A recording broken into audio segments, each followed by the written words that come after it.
Hello everybody, welcome back to my channel. In today's video, I'm going to be updating you on the Crown Victoria and just how far it's come since we got it way back in fall and everything I've done to it so far. So, the reason why I'm showing you this video now is so that you can see the results, see the progress on it, and while I have the videos being edited and coming out so that you guys can all see them, at least now you can see exactly how good of a job to expect if you were to do the same work to your car. So let's start out with the obvious, which is the exterior. So when I got the car, the paint was really bad. It was filled with sap. It was dirty. There was a lot of rust spots on it. There's some spots that were missing paint, which obviously I didn't do every single spot. But the parts that were rusted, the parts that had all the sap on it, like look at the hood. The shine on the hood. There's nothing really to reflect right now, but there is crazy amounts of shine on this hood, especially considering the condition the paint was when I got it. I was surprised it came back to this without much polishing. But anyways, let's get on to the rust. So if you look at the first video, I'll put it somewhere up here. Also, it'll be at the end of the video so you can click on it. You can see here, even though I said I was getting a new fender, which I still will, I just fixed it up for now so it looks better. The same with the rust around the wheels here. It's fixed. You can barely even notice it. I didn't spend that much time blending in paint or clear coat or anything like that. The rust down here is also fixed. Side the door is also fixed, as well as on this fender is also fixed. So the second thing we did was, if you remember when I got the car, the side lights, what are they, side markers, or yeah, the side lights on the Crown Victoria, the corner lights actually, because the Crown Vic has technically 4 headlights. It's 2 pieces. There's a center and then here was cracked, so I got a replacement. I swapped it out. I have a video on that. It's fairly simple. It's basically held in by this bolt right here. Actually, that should be a screw, and then a bolt under the hood. I believe it's an 11mm. Another thing I did is, because my car, as you can see, has no side-facing hazard lights, I installed side-facing amber hazard lights, so in case the car breaks down for whatever reason and it's in an intersection and has no side lights, at least now it'll be lit and visible.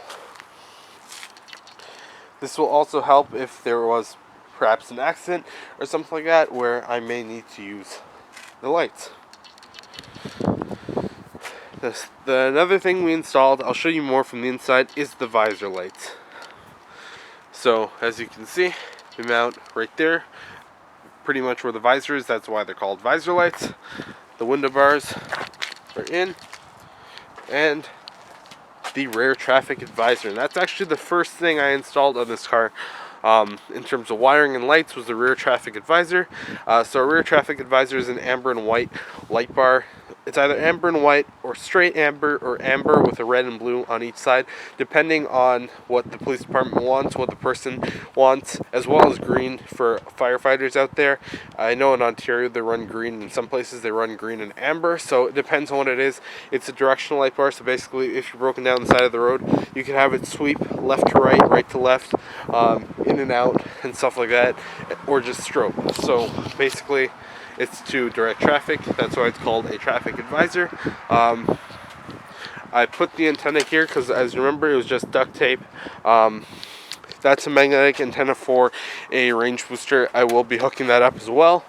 Those 2 antennas I did put on just because they were starting to leak the plugs there, and I didn't really like the look of the plugs on the car because it sort of makes the car look cheap and old.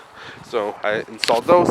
Also, this car, I got the unit number. It has 2, I believe the first one was 6004. I'll put some pictures or a link to where you can find the pictures of this car in particular in service. So the next thing we're going to do is, underneath the hood of the car when I got it, it was pretty dusty, pretty dirty, which is pretty typical of any daily driver car, especially if you live somewhere where there is a lot more maybe gravel roads or a lot more open country and stuff like that.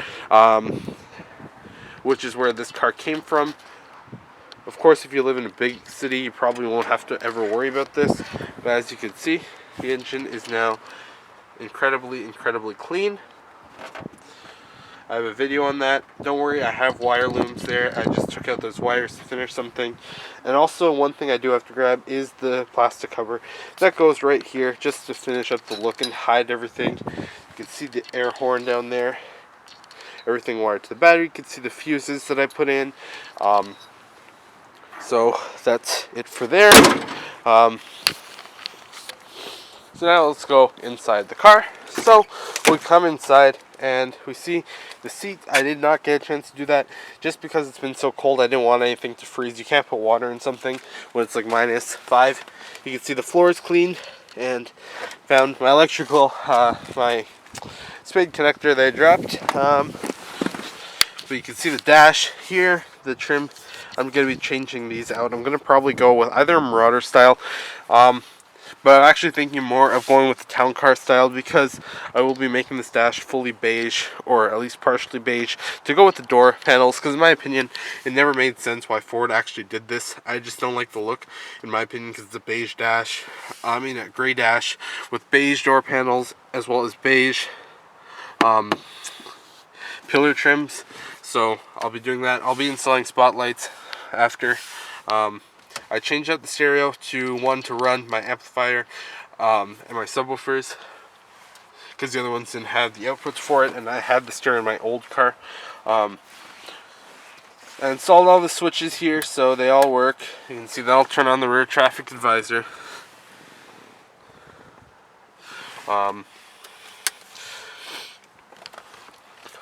CB radios in there. Partitions in there. So this is actually the look you get when you're looking through a rearview mirror with a partition. It's not that bad. It doesn't really block anything. It may block just that strip right up there. It may block the slightest amount, but if you adjust it, you should be fine. I will be changing out the steering wheel because this one's just worn out. It's very common on the Crown Victorias, just because a lot of use, right? Because cops are driving them all the time. They're always on the wheel. This is the view. This is the partition in the back, and yes, there's still a ton of room. I could sit in here comfortably, and I'm about 5'10", 5'11", and I'm not very small, so you could fit in here probably no problem if you're worried about space. The window bars are on as well. That's the Explorer console. You can see it actually doesn't look too bad. I didn't have to drill anything into it. Everything that's there, the switches are mounted into a clip there that just happened to fit the box, so that worked out perfect. But like I said, this video is basically just to update everybody on how the car looks. You can see this is the visor lights from inside. They're controlled by those switches as well. But like I said, guys, this video is just to update you, basically show you the results you can get if you follow my videos. So if you liked the way this car looked, and by the way, if you weren't sure how this car looked, click that link. Go see how the video on the car was when I got it. But anyways, guys, subscribe to my channel if you're new. Click the notification bell so you don't miss out on any of my future uploads. And I will have a video coming out today or tomorrow. It's just the editing is actually taking a lot longer than I thought, especially to get out and cut out everything, as well as join the videos, make it seamless, make it look good. So that's the only reason why it's been a little while since I posted, which I will start posting from now on. Like I said, I want to do the 2 videos a week. One for each playlist and stuff like that, which I will talk about in a video that I'll be uploading after this. Anyways, guys, stay tuned.